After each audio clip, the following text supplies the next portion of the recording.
I've actually been outlining a video for how smart homes are ruining my children because they're not having to do the chores, things like mow the lawn and vacuum and all these other.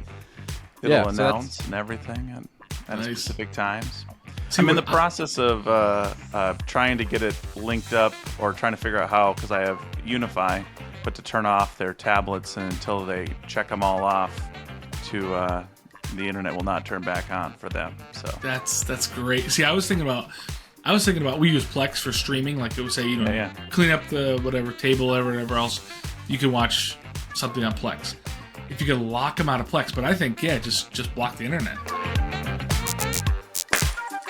Welcome, friends and possibly foes, to Season 4, Episode 4 of the Technical Difficulties Smart Home Podcast.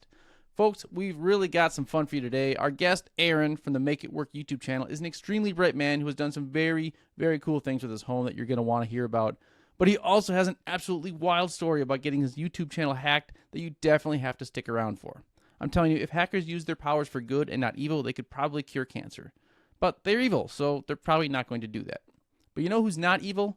That's right, it's today's sponsor, Zooz. Now, I'm going to go out on a limb here, but they may be the least evil smart home company out there. All they do is make great Z-Wave devices and sell them at great prices.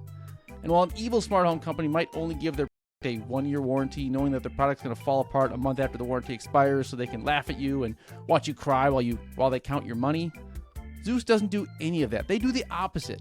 In fact, they back their products with an extremely not evil 5-year warranty. Nobody else does that. I personally have several Zooz switches and sensors, and even a relay that I didn't really understand how to use. But I contacted their customer support for help, and did they laugh at me like an evil baron? No, they did not. In fact, I got a reply from an actual, real human being who helped me out and got me all straightened up. It was a great experience. I really encourage you to go to thesmartesthouse.com and check out their full lineup of Zooz Z-Wave products. No matter how you're planning to smarten up your home, they have a solution for you. And you'll always find the best pricing on Zooz devices at thesmartesthouse.com too.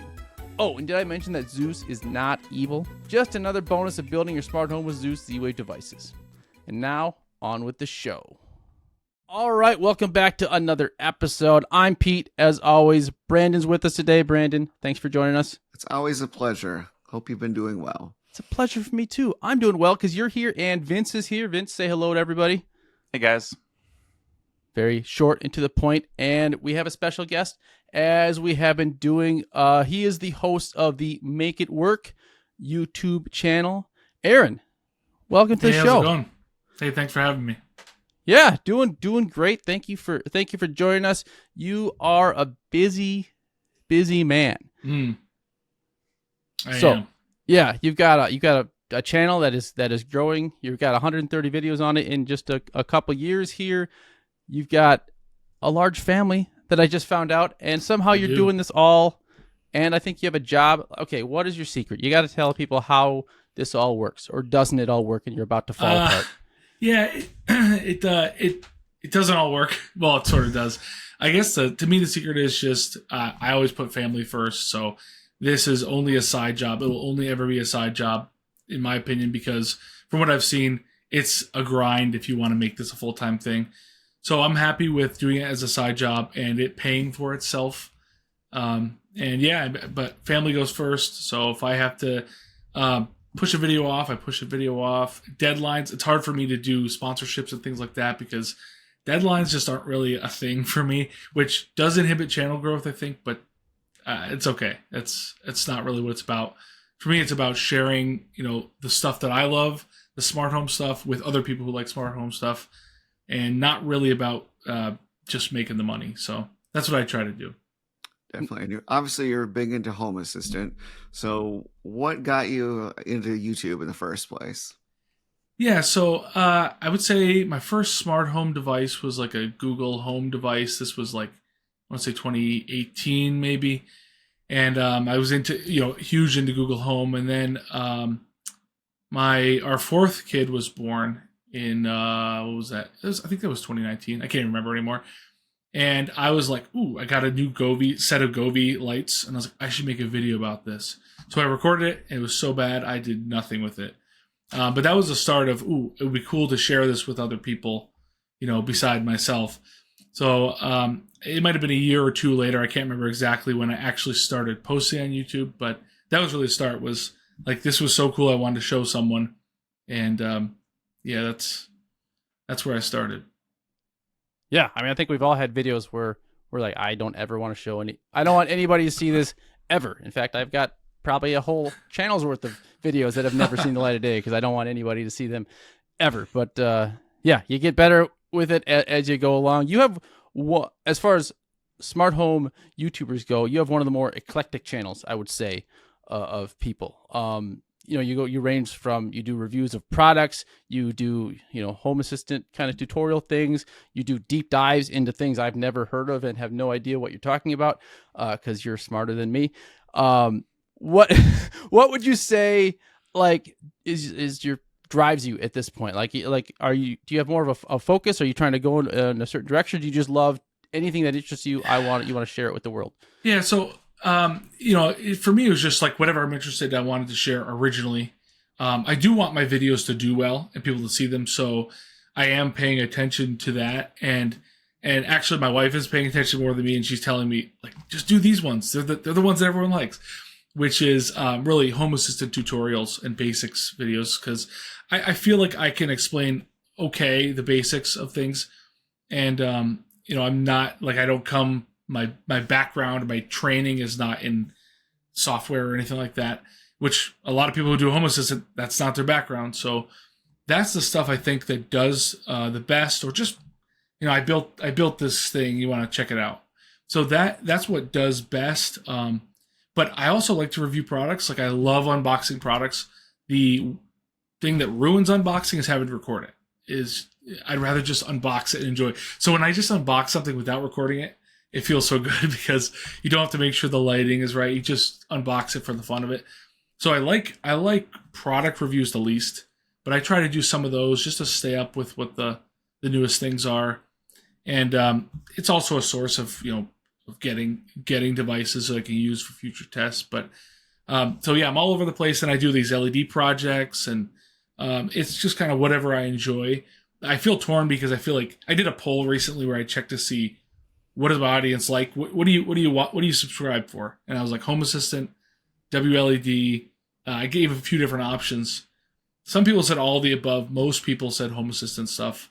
So I had to kind of remember that the core of people, that's what they like. But to me, it's just been about sharing whatever I like, Yeah, Nice. I really enjoy your comparison videos that you do, because you get really in depth, and it's not like super common products, so like you did the millimeter wave sensors, you did the lamps and stuff, and I thought those were really good. Yeah, I like those, but they are like, they're so taxing physically, like the amount of, because I do all my own editing and everything, and it's just, after I'm done with one of those, I don't want to make another video for like a year. And then, a month, a couple weeks or a month go by, and I'm like, I should probably make another one. But they are really fun. You end up with all these products that I haven't done anything with. I did a couple of giveaways, but those cost you even more. So it's like, what do you do with these products? But I really enjoyed, probably my favorites were like the temperature sensor, millimeter wave. I did a smart lamp one recently. It didn't go very well as far as like views, and maybe it's because I wasn't that into it compared to some of the other ones. But yeah, those comparison ones are really fun. It's fun to just see a wide range of products and really see the differences between them. And you get to play with them a little bit. The only problem I feel like with those is it's not long term. And people want to know long term. So they comment like years later, how did the battery life go? It's like, this one I didn't even keep, so right. It's hard to come back. And I know, Brandon, I've seen some of you guys did some like smart lock ones and things like that, which have been pretty cool to see. But yeah, that's... Yeah. The problem, the other thing is like, into that, by the way. Yeah. Brandon got me to do the 16 locks, and he's bringing over a bunch of video doorbells for the next big one. But the biggest problem with that is like, no matter how many you review, all your comments are like, why didn't you do this one? Why didn't you do that one? Right. And you're like, I'm only human. Right. Yeah. Yeah. Like, I think 14 is the most products I've ever looked at. And it's like, how can you expect good quality? They want it. It's too long and not enough products. It's like, so. Right. And then there's always, why didn't you review Shelly? It's like, because they're not on Amazon, and yeah, I usually go with Amazon because again, I'm pretty clear. I think in my videos, a big source of the revenue to help keep funding the videos is Amazon affiliate links. So if I can't find it on Amazon, are you doing just Amazon affiliate links, or are you also doing the influencer program? Yeah. What is that? Is that where you have a storefront? So it'd be the videos that are shown. Oh no, on yeah, Amazon. I don't do that one. I probably could because you can kind of just repurpose, but I saw some of you guys commenting or mentioning, I think, on our group chat about how they can get taken down for. I don't know. Someone was saying like QR codes. They can be Amazon will take them down. So I just haven't messed with that yet. But they're really picky about, like, they say personal information, but it's like QR codes, barcodes, pins, anything like that. So yesterday we just unlocked yet another lock. The whole time we're doing it, I was like, oh no, there goes another QR code. Oh, there goes the master code. Like, oh, that's gotta get blurred. Gotta cut that out. So, and then like trying to film the lock and stuff. Locks are honestly the worst, by the way. Yeah, it's the category I would avoid. Brandon was smiling when you were talking about hating the recording part of unboxing. He's literally, as we're unboxing, and he's swearing because he's like, I hate filming this. Yeah, it's just like it ruins like the like when MKB and she watch one of his videos, and like the recording's so beautifully done, right?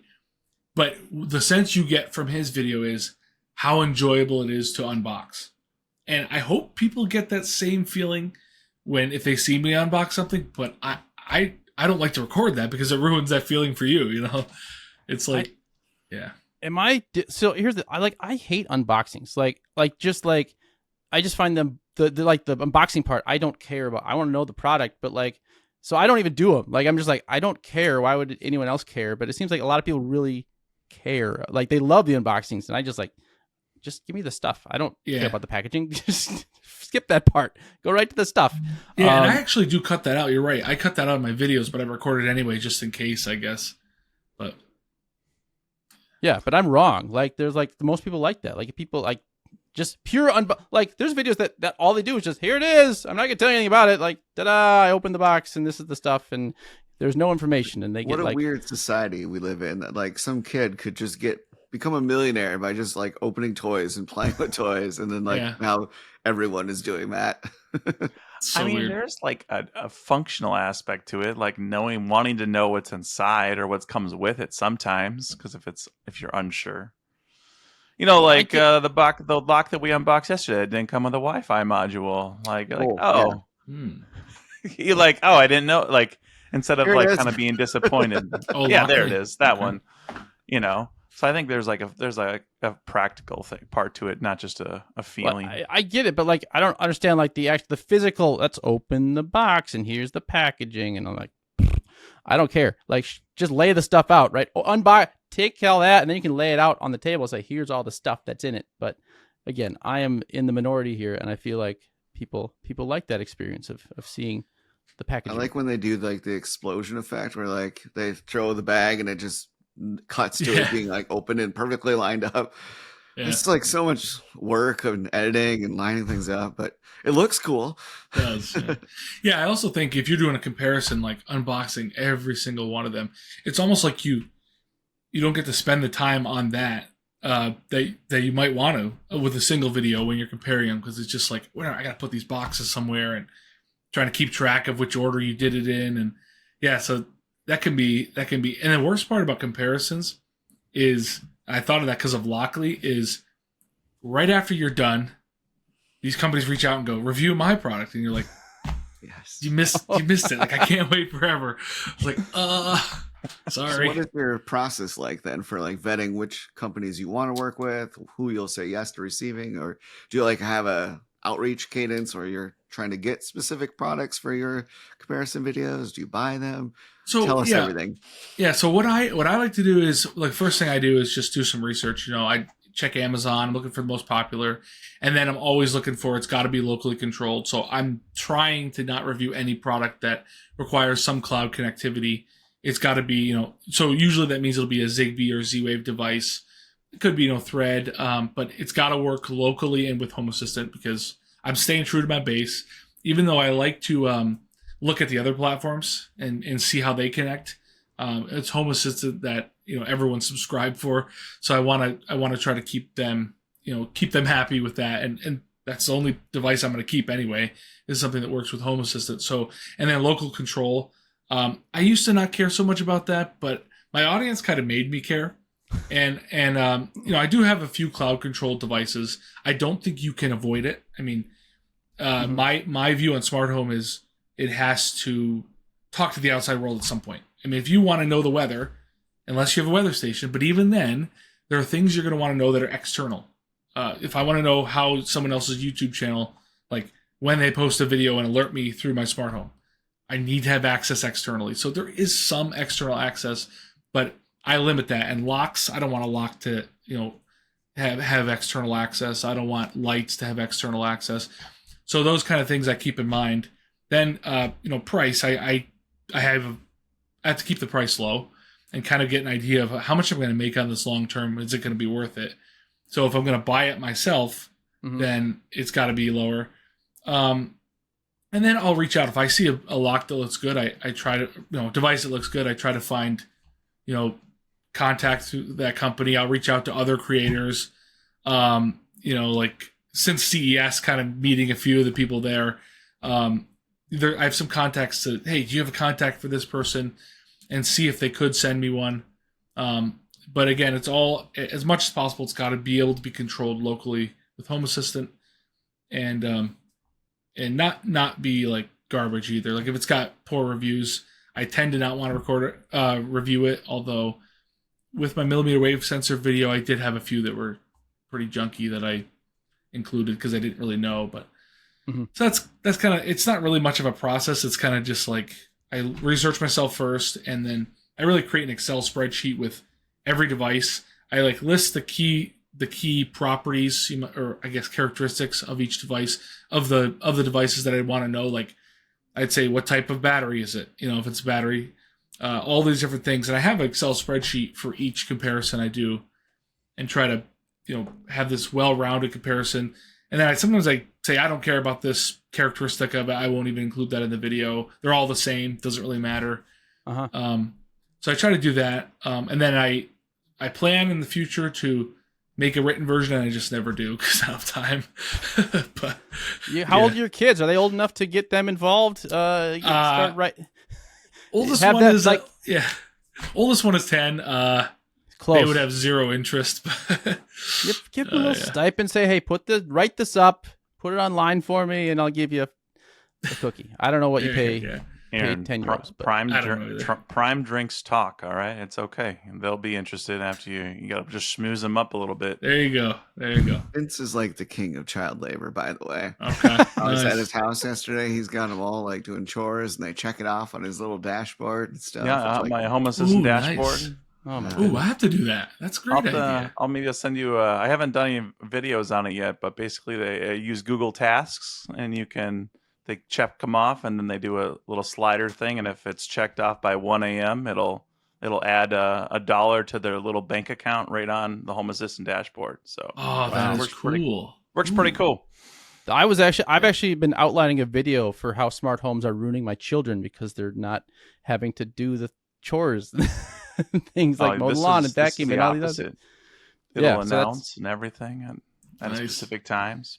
I'm in the process of trying to get it linked up, or trying to figure out how, because I have UniFi, but to turn off their tablets, and until they check them all off, the internet will not turn back on for them. So that's great. See, I was thinking about we use Plex for streaming. Like it would say, clean up the whatever table or whatever else, you can watch something on Plex.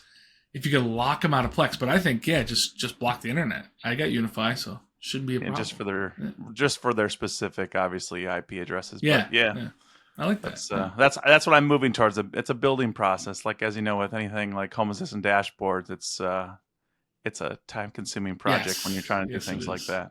What's your kind of your personal smart home setup look like? I know you're using Home Assistant, but kind of like, what are some other products that you're using so that people are watching? Again, Home Assistant is the main. I run a Home Assistant Blue, which was like how I got hooked with Home Assistant. Was they produced hardware? It wasn't really them, but they worked with other companies to make hardware, And that was the limitation for me with Home Assistant was, just I don't want to do a Raspberry Pi. Now I've done that before, but I just want to get right in. So Home Assistant Blue, and then I have let's see, door sensors are all Zigbee, Aqara sensors. Battery replacement is the hardest part with that. All my light switches are smart. They're Zooz. So Zooz is the best to me. I mean, price wise, Zooz is the best. They're our sponsor. Zooz So is it's the wonderful. best. I've seen that. Yeah. Good. And they just joined the Works with Home Assistant program, which is awesome. So that's like certifying them to work with Home Assistant. I think they end up like paying a fee every year, but it's like they work together with the developers to make sure their stuff is going to work. That allows for things like firmware updates over through Home Assistant, which is cool. So yeah, Zooz is, one of the best companies to me. I love them. Then what else do we have? A lot of for LED lighting, it's all like LED strip lighting. It's all WLED stuff with all different types of controllers. Thermostats, I actually use Nest. I hate that I use Nest because of the whole reliance on cloud, but I have not just haven't wanted to bite the bullet and buy a bunch of new ones. I think Ecobee you can do local control, and there's probably some more DIY solutions, but Ecobee is probably the direction I would go if I wanted to spend a bunch of money to replace them, but I don't want to. So, and then actually I do use Miros, which there's local control and Home Assistant, or I don't know how you guys pronounce that, but they have Home Assistant. That's how I pronounce it. There you go. Yeah, Miros has I have one right here actually, like for the electric baseboard heating. They make a little thermostat, and that's locally controlled through Home Assistant. So that's for my heating. I'm trying to think what else. What other areas? Any blinds or ceiling fans? SmartWings roller shades. Ceiling fans.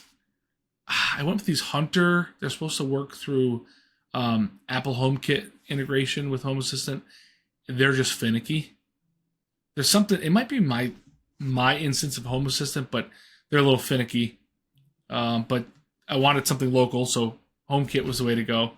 So pretty much if something works with HomeKit or Apple Home, whatever, it'll work with Home Assistant. So that's the beauty of that protocol, I guess. So I have those for the lights, or for the fans. Locks, doorbells. Can you talk about those? Yeah, locks actually still the ones that I did when I did my comparison. I still have the same one. So I have Schlage, it's not in code, I forget what it is. It's one of the oldest ones, Z-Wave. Yale Assure, S2 I think it is, which is another Z-Wave. That's the keyless one, which I love. And then I have Quickset 188 or 198 or something. Z-Wave as well. How many doors do you have on this house? Just three. Yeah. So I use those three, and I've used the Aqara and a couple other ones, but these have just been rock solid. Battery life is good. So yeah. Awesome. So I was first saw your channel when I was looking up some WLED stuff, trying to figure out if that was a direction I wanted to go. And I was just wanted to ask you about that because you've done several videos about that. You seem very knowledgeable about that. How did you get your knowledge about that? If you said this isn't your background, I'm just curious how you've learned enough to share with others. Yeah, that's all Dr. Z's. I don't know if you guys ever seen his channel, but he's like the legend of. I mean, he's why I started Home Assistant too. So, I was like, I had some. What are they called? They're called like Me-Lite. I don't know if you ever heard of them. Me-Lite LED strips. They're like you can get them on AliExpress really cheap, and they were like RF controlled light strips, not individually addressable, just like one solid color. And I was like, I wish I could get these to work with Google Home. How could I do that? And I'm Googling this, and someone was like, well, just use Home Assistant. So I started Googling more about Home Assistant, found Dr. Z's, and he would like live stream about Home Assistant. And he made a video about how I'm starting over with Home Assistant. I'm like, ooh, I'll just join. I'll do whatever he does. So I started watching him. That's how I got into Home Assistant. And then I saw his WLED videos. I'm like, I have to do this. So I pretty much just followed what he did. I think I ordered my first DiGuno, which is a controller that he sells. It's actually made by Quindor. It's another guy who does WLED stuff. So I bought that controller. It's just like this bare board with no case. Oh, you have one there? Yeah, I got it. Nice. I'm doing a project right now. Oh, nice. Yeah. That's the brain board there for the Digocta. Okay, yeah. So I got his controller, and I was like, I just learned by tinkering pretty much from there on. Then I learned how to do pixel art. Like I got this LED matrix. I wanted to do something with it. And then I started just reading their documentation. I'm like, I can write code that will individually address each LED. I'm like, let me make an Excel spreadsheet, because that's all. I don't know Python or anything. So I made an Excel spreadsheet that writes the code to send pixel art to an LED matrix. And that one kind of blew up quite a bit. Now they have like a pixel art creator right in WLED, so it makes it so much easier. But so I got into the pixel art stuff. So yeah. So do you have any more big WLED projects on the forefront here coming up? Yeah, I do have. So there's like a thing I make. It's a LED matrix. I actually sort of sell on Etsy. Don't shout it out because I don't like building them. He has all this stuff on Etsy, guys. Check it out. Like, shoot. Every time I get these orders, I start stressing. But it's like an LED matrix pretty much. And it's got 8x32 matrix, and then you could put pixel art on it or whatever display you want through WLED. And I have it say like subscribe, in the background of my videos, but you can put whatever you want on there, using pixel art. So I pretty much designed this whole thing, and I put it together, and I sell a kit if people wanted to like put it together themselves, which I don't mind selling the kit. It's just when they buy it pre-assembled, I should just remove that option, because or just triple the price. Make it a price that you don't mind doing it for. I know. I should. Worth stressing over. Yeah, I should. But so I really should just bump that price up. The next episode we record is going to have it in the background. Yeah, but it is cool. I mean, the kit's fun to put together yourself. But I want to design a PCB for it, because everyone's telling me you should just do that. It's so much easier. And work with PCBWay. They'll sponsor a video about it, and you can work with them to have your own custom circuit board made. And then it's simple. But then it's like, well, other people already make custom controllers, so why don't I just use those? So yeah, so I'm that's something I'm working on. I don't know. Again, I have no deadlines for anything, so zero news about when that comes out. So do your kids like that? Like, is that? Is it your kids? I wasn't going to say it, but it's what I was thinking as well. What? I missed it. He just made a reference to you, Pete. Oh, so that sounds like Pete. No deadlines. Yeah. I got to get the jabs in whenever I can. Thank you. I appreciate that. You should. I deserve it. But yeah, no, I was just curious if your kids really enjoy the WLED stuff. Not really. Like, Really? they like the lights. No, actually, no, they're not really into any of that. They think it's cool, the result, but I'm not saying they would dig the process. I'm just like, at the end product, they look at this cool stuff that. Yeah, they think it's cool. Okay. I mean, I'm not sure that they're like, oh, let's see more of that. They're just kind of like, oh, that's neat, That's cool. I don't know. Maybe it's too commonplace because they see it all the time, that they don't find it extra. I made this when I made this huge to your LEDs now. Exactly. Yeah, I made this huge matrix, like I forget, was it 80 something by 30 something, and they thought that was cool. But again, it's just like, oh great, now they'll keep doing whatever they do. So what about your wife?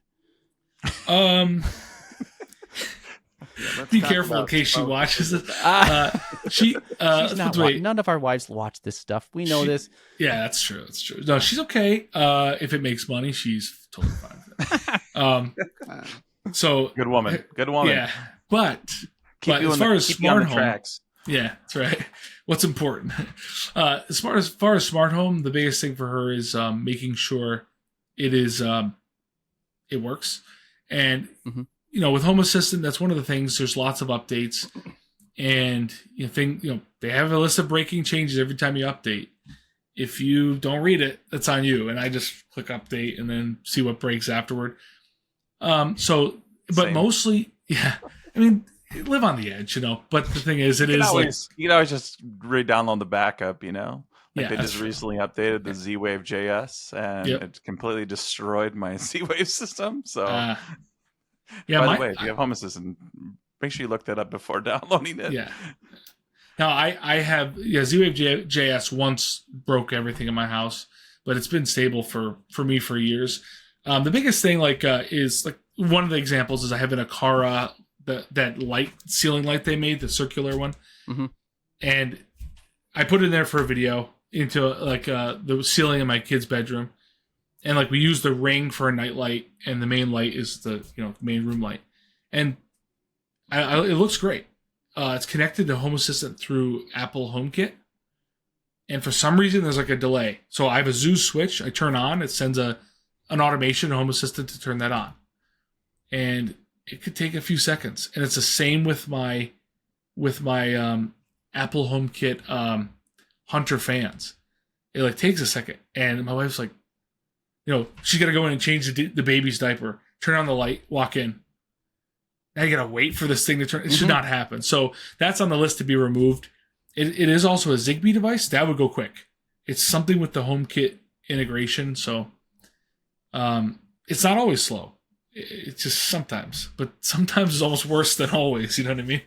So that's the stuff that, So I just did a review of the SwitchBot lock, the Vision. They have a Vision lock now, and it works pretty well. It actually does work very well. But I have the Lockly lock, which that is so fast, and the SwitchBot one is just a little bit slower. It's like a second and a half slower. Which, if you've never had the Lockly lock, it's probably wow, this is really fast. But you get used to that 1.5 seconds for some reason is enough. You're that's I can do better.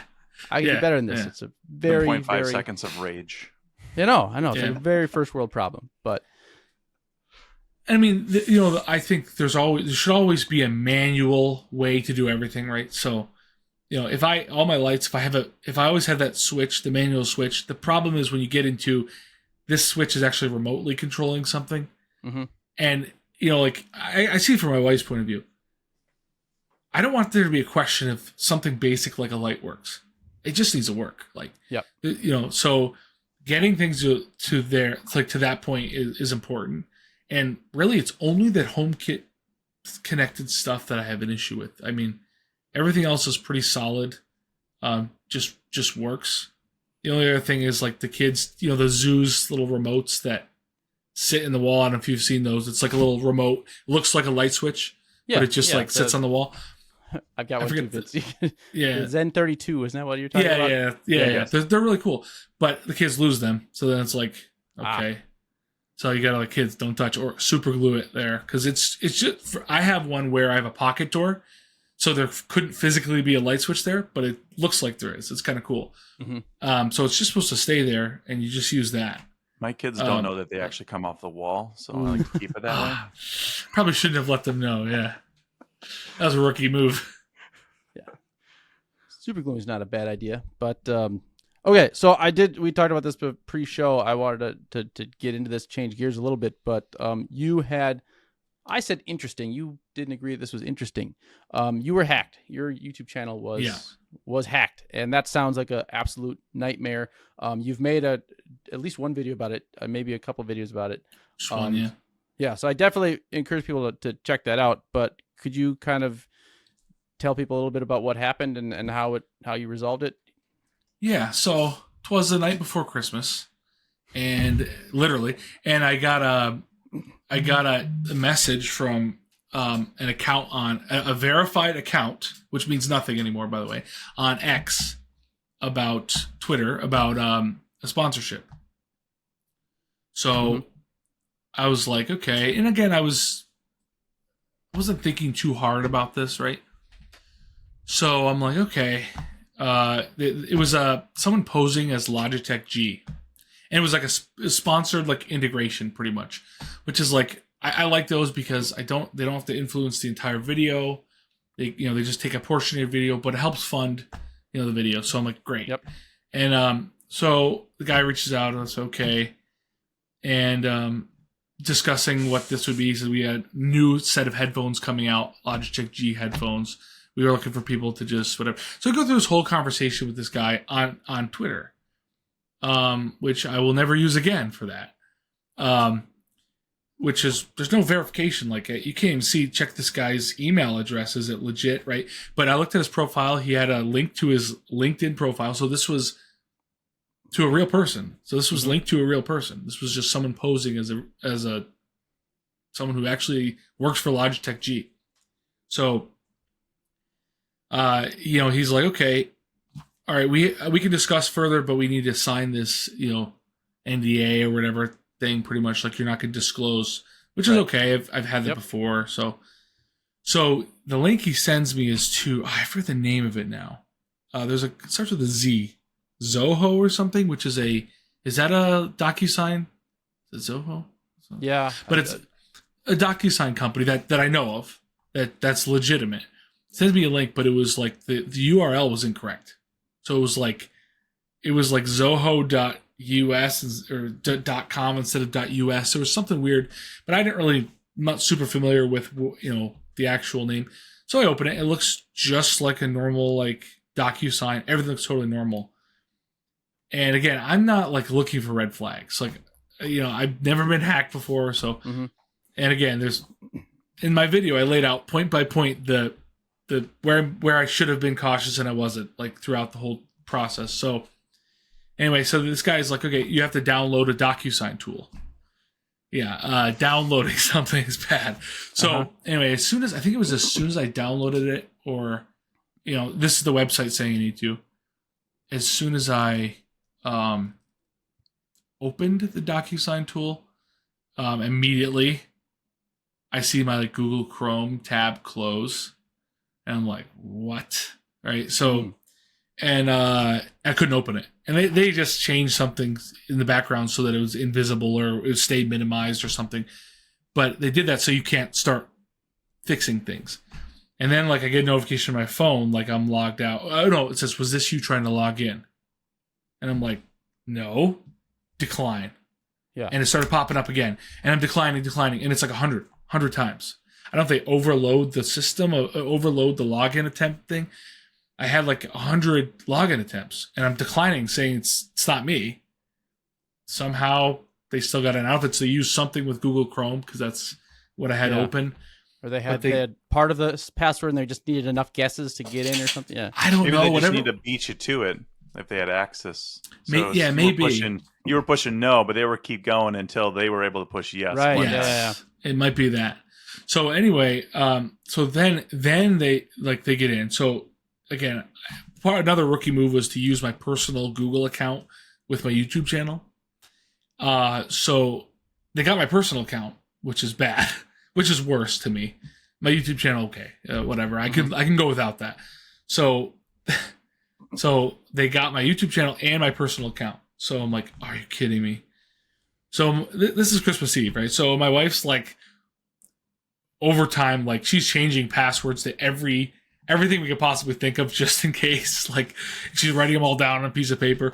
Yep. And we're just like I'm trying to figure this out. So, I'm locked out. So my phone it was a Google phone, so can't get in to anything. So Google Photos, like, they have your photos. I mean, they have access to them anyway. Everything.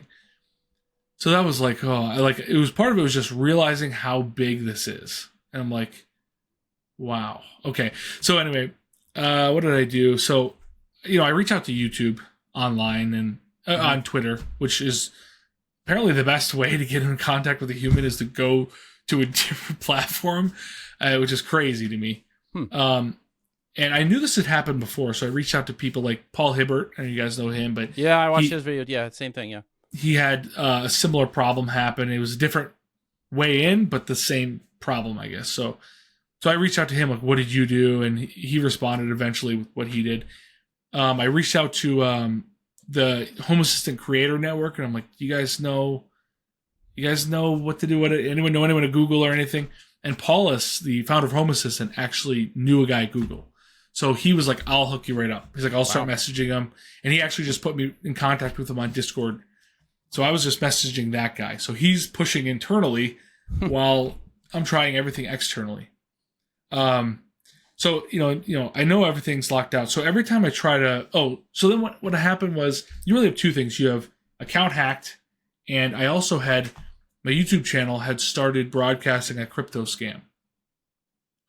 So that didn't last long, and then they took my channel down. Like, they terminated my channel for trademark infringement. So I'm like, okay, so, even if you get your account back, now you got to get your channel back. Yeah. So eventually I was able to go through the process of getting my account back using, talking to the guy. I don't know which method worked, but I think it was, there's like a bunch of different forms you got to fill out. So my advice to anyone who this happens to is fill out every form that anyone tells you ever to fill out. And just keep, if you can somehow get in contact with a human, don't stop bothering them. I mean, just do not stop. So, what did I do? So I filled out all these forms. Like, you go to Google, like, this is a hacked account form. I fill it out. Using one of those hacked account forms, I was able to get my Google account back. So what happened was, you have to provide information. So I'm actually talking to this guy at Google. I don't know if he was the one who fixed it or if just this form was the one who fixed it, but he was like, can you tell me like when this account was created? I'm thinking like, I think it was in high school or something. Like, this is like 15 years ago. Uh-huh.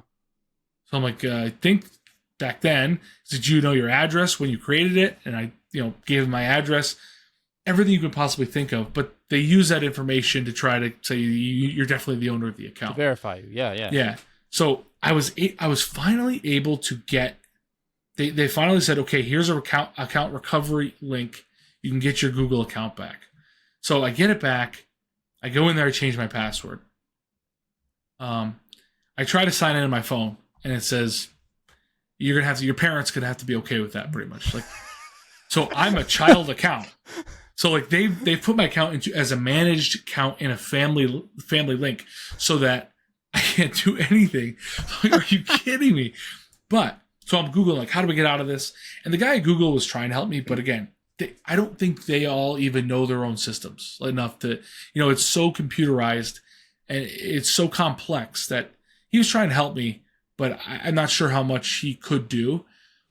But in the family, in your account settings, so I could log in on Google, like google.com or accounts.google.com. I could log into my account. I got my account back. So from there, I could scroll down and see the family I was in, like the family. And so you click it, you could see other members. There were other channels who had been hacked who were put in there. All right, yeah. So I could see this family link, right, of all the people in the family, and it says you can leave it. You could just choose to leave. So what happens is they say, "Are you sure you're over 13?" And you're like, "Yes, I'm over 13." And so they say, "Okay." Got kids. So they let you go out of it. So I break out of the family. So now on my own account, I can log everything back in. Obviously passwords change, two-factor. They had changed my two-factor authentication settings as well. And I even got emails saying, "Did you change your two-factor authentication settings?" I'm like, "No," but it was too late. Somehow they did it. So I was able to change everything back. So I'm like, I own the account now. And so then in the middle of that night, like I think is this still Christmas Eve, or this is multiple days I later? think this might have been the next day. I honestly, it's all a blur now. I think it might have been Christmas Day. I think I got my account back. It might have been Christmas Eve. I can't remember. What a fun Christmas for you, yeah, by the way. Yeah, it's very dramatic. And the thing is, trying to reach out to people actually at Google when it's Christmas, it's like no one's there. Right. Yeah. So it's a perfect time to, if you ever want to, hack. I shouldn't say that, but anyway, if someone wanted to hack someone, I guess that would be the ideal time to do it. But taking notes. Yeah. So I had my account back. I go in. Oh, then I get an email in like the middle of the night, and it says you have 14 days to show us proof that you're over 13, or your account's blocked. Your account's like you're locked out of your account. Yeah. So they're really concerned about that. So I had to give Google a copy of my driver's license saying how old I was to get out of that, which is unbelievable that you have to do that. So anyway, so I finally had my account back, and now it's like time to get the YouTube channel back. And I had, through my different support tickets, an actual human had emailed me about, they said, and they had said, you got your account back. And I said, well, I need my YouTube channel back too. That's been like taken down. And they're like, nothing we can do. And I'm like, you have to do more. I just told them, like, you have to. Like, just hoping I just yell at them. And they said, okay, try filling out this form. And I'm like, yes, it's a human. Because a computer doesn't care. Right. But at least they're responding to me. And like, I'm yelling at them, telling them they have to help me. So I filled out this form. It was like a legal form because trademark violation is like, it was what the channel was taken down for, which is a legal thing.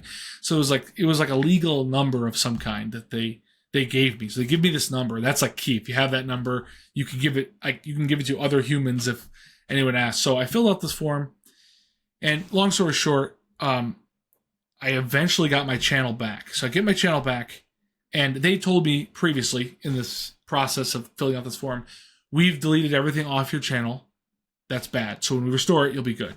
So they restore it, and nope, there's all these recorded live streams of the crypto scam on there.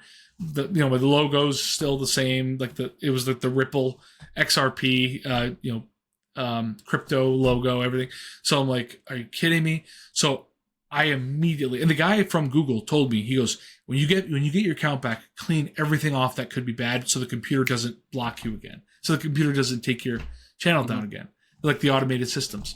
So I removed everything, and I missed one live stream. Hour later, my channel's back down. I'm like, are you kidding me?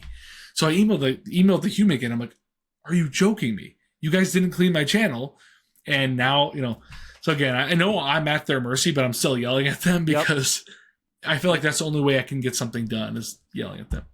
So after another week later, they got it back to me, and everything's cleaned up. And it's like, so I think it was like, I want to say 2 weeks without the channel, something like that, or 13 days, something like that. So anyway, I learned like don't connect your Google account, your personal Google account, to like the one you're opening Chrome with. Don't connect it to your YouTube channel. Mm-hmm. And really, you should just open Chrome with like a dummy one. You could pay Google for like advanced protection. And a lot of YouTube creators like talk to said they pay for that. It's like just extra. I don't know what they do really, but I don't do that. But I just use a separate account. So yeah, get a private concierge. Yeah, there you go. But I mean, again, then I see on Twitter, I see people reaching out to YouTube all the time asking the same thing. So I try to help them. I'm like, hey, I still have the links to the forms that I filled out. So I send them the links. I'm like, try this. Mm-hmm. Good luck, pretty much. Sounds like a good business model. You just start there. Well, the other thing is, if you want to know how full of bots Twitter is, just tweet to YouTube and say, hey, my account was hacked. And you get just hundreds of, talk to this person, and it's all scammy. It is crazy. Right, they get blocked, but not right away. So wow, I thought it must have cleaned that all up. Right? Yeah. Rid of the bots. Yeah, I thought that was gone. Yeah. So the original scammer, is the intent just to do the crypto scam, or do they go for your personal information? I don't think so. No. Oh, so yeah, they took over AdSense revenue. Like they took over everything, but again, the channel was taken down so quick. So I think they knew that would happen. So I think the plan is get this scam broadcasted out to as many people as possible. So I lost like 6 subscribers. So that's how quick it went down. I think, I don't know, maybe it was 600, but it went down pretty quick. Like, I would say within an hour or something. And I remember when Paul Hibbert's happened to him, it was like a Tesla crypto thing. But same thing, you see that you're subscribed to like Tesla, and you're like, what? And you unsubscribe because you see that they're live. So they're going live with this scam. So they changed the name of your channel and everything, I assume? Yeah. Okay. Yeah, everything. So I had to put it all back, so I think changing the name of your channel is probably beneficial because then they don't, you know what I mean? Yeah, but how could they possibly make enough money on that scam? I don't see. I don't see how could have made money because it went down so fast. I don't.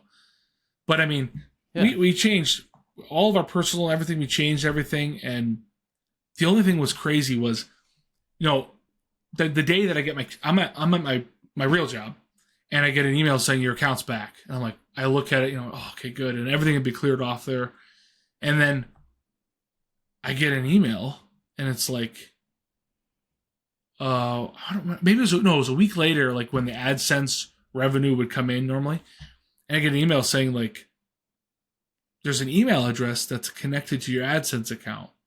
And I'm like, and so like for the next few weeks, I'm finding these things that were changed that I didn't even realize. So when I got paid through AdSense, that email account was also getting notified. And I'm like, I can't, to root out all of the things they did is like, there's probably still stuff, that's there. But pulling that email address, out was like, okay, I panicked for a second. I'm like, what is this? Okay, I just got to remove that. It was like a copied email address that gets copied when I get paid. Yeah. It was so that they would, one email address probably is getting copied when any of the AdSense revenue comes in, and then they'll, they would, all know, one email address would know, and then they could go and collect the AdSense revenue or whatever. But so how were they? Yeah. I assume they weren't able to catch these people, but if they like linked your AdSense to their account, you'd think that they would be able to track what account it was going to. I don't think they did. I think they just like accessed it. But the thing is, they didn't change where the AdSense is paid out to. So I'm not sure. Either they didn't have time to do it, or that wasn't what they were looking for. I don't know for sure. Maybe it was just my personal information, which is, every company already has anyway. But I don't really know what it was. I mean, it's, if my identity does get taken, then I'll know. But it was weird. It was really weird. And what's weird too is that same day, and this should have been another red flag, I got reached out to on Twitter by another person, and they were from Monster Energy, and I didn't like do anything with them or anything, but I'm like, that was, I think, also because if you look up that account now, it's banned from X. So they discovered that it was fake eventually, but yeah. Well, yeah, so that was it. That you got it figured out and that you're back posting videos again. Yeah. Yeah. A little slower pace, but now? What am I working on now? I actually just recorded this morning a fairly lengthy automation guide, like basics for Home Assistant. I did a little poll on my channel. A lot of people said that's what they wanted to see, which is just like how to set up an automation. It's just the very fundamentals, like what is it composed of? What are the options for triggers, and then just like some best practices for those. So it's actually automations, scripts, and scenes. Oh, that one should be good. I'll definitely watch that one. I think it's just hard for sometimes, or even people that aren't in the world but have Home Assistant, to know what all the different things do. What are the options? Like, did you know? I didn't know until researching for this that you can pass, variables, kind of like information from an automation to a script. So you can have a script that says notify these phones, and the message can be are variables. And then you pass that, whatever you set that variable in your automation, and then it sends a message. So you can use the same script to notify a certain number of phones and pass different variables every time for different messages. Like, I had no idea you could do that. That's like huge. I mean, that makes scripts actually worth something. So that's the kind of stuff that I'm finding. Like, I wish I knew about that, but yeah. Yeah. Well, share it with the world, Have you ever had like a smart home automation fail, or like kind of a funny smart assistant moment? Obviously, the podcast is called Technical Difficulties, so we all have technical difficulties with not only the show but with our smart homes. So, what is yours? Yeah, I think just it's not a specific automation or anything, but when I was like deep into Home Assistant, just got deep into it. I hadn't set the rule, always have a manual control. And when one of our kids was born, my mom came to visit for a couple weeks to just help out when the baby was born. And she was like paranoid. She thought there were cameras everywhere. And she was like, I don't want to talk to that thing to turn on those lights. And she was like, I'm pretty sure she hated our house because like our lamps in our living room, you can only turn on with voice. So, so I obviously quickly put in a Zooz switch where you can, double tap or triple tap to turn on the different bulbs. So there was that. And then there's been times where so I didn't know about guest mode. I guess that'd be the other one. We've had guests and automations are still running. So their lights are turning off on them. and they're like, what is this? So you got to put in the guest mode so that when your house is in guest mode, you don't get any lights off. But nothing too crazy. I wouldn't say there's any like major weird ones that have really broken anything, but except your channel getting hacked, I guess. That was a technical difficulty of massive proportions. Yeah, pretty much. Yeah.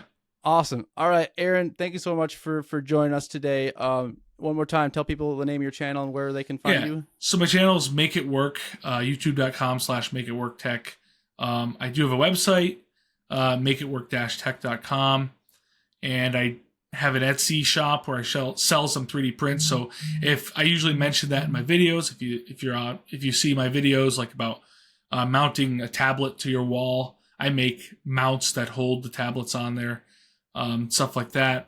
I have a TikTok, which I just post short videos. So if you're interested in more just like short little updates, I put those on there as well as on YouTube Shorts. But that's pretty much it. Awesome. Well, thank you so much. Check that stuff out, you guys. We'll have links for all those things down in the description of our video as well. So on behalf of Vince, Brandon, and our guest Aaron, I'm Pete. Thanks for watching. See you next time. See ya.